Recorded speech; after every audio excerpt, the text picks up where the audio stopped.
आज भी उस रात को भूल नहीं पाया हूं। जब भी घड़ी में 1:47 होता है, मेरे हाथ अपने आप ठंडे पड़ जाते हैं। उस दिन मैं अपने गांव से शहर लौट रहा था। ट्रेन बहुत लेट थी। जब मैं स्टेशन पहुंचा तब रात गहरी हो चुकी थी। प्लेटफॉर्म लगभग खाली था, सिर्फ पीली टिमटिमाती लाइटें और मेरे जूतों की गूंजती आवाज। हर कदम के साथ ऐसा लग रहा था जैसे सन्नाटा मुझे सुन रहा हो। मैंने मोबाइल निकाला। समय था 1:47 AM। नेटवर्क मुश्किल से एक लाइन। उसी समय लाउडस्पीकर से आवाज आई, यात्रीगण कृपया ध्यान दे। और फिर अचानक चुप्पी। उस चुप्पी में मुझे अपनी धड़कन साफ सुनाई दे रही थी, इतनी तेज जैसे सीने से बाहर आ जाएगी। उस पल मुझे पहली बार महसूस हुआ कि मैं सच में अकेला हूं। मैं वेटिंग रूम में चला गया। दरवाजा आधा खुला था। अंदर ट्यूबलाइट झिलमिला रही थी। दीवार की घड़ी 12:12 पर रुकी हुई थी।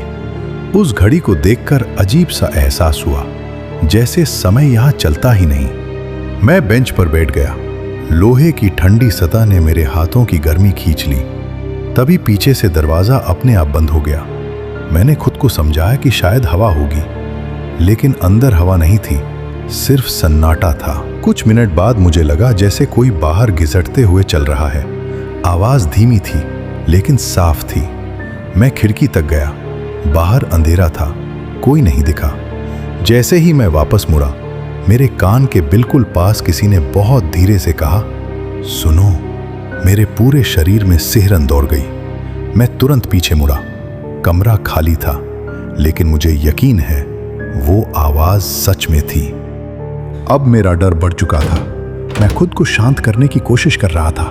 तभी किसी ने बहुत धीरे से मेरा नाम लिया। मैं वहीं रुक गया। मेरी सांस जैसे गले में अटक गई। इस शहर में मुझे कोई जानता भी नहीं था। मैं धीरे धीरे पलटा और मेरी नजर कोने में रखे मटके पर गई।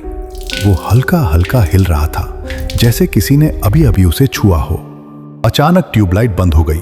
पूरा कमरा अंधेरे में डूब गया। उस अंधेरे में सिर्फ मेरी तेज सांसें थीं और टप टप गिरते पानी की आवाज। मैंने कांपते हाथों से मोबाइल की फ्लैशलाइट ऑन की। रोशनी मटके पर पड़ी। नीचे पानी फैल चुका था और उस पानी में मुझे लगा जैसे कोई परछाई हिल रही है, लेकिन वहां कोई नहीं था।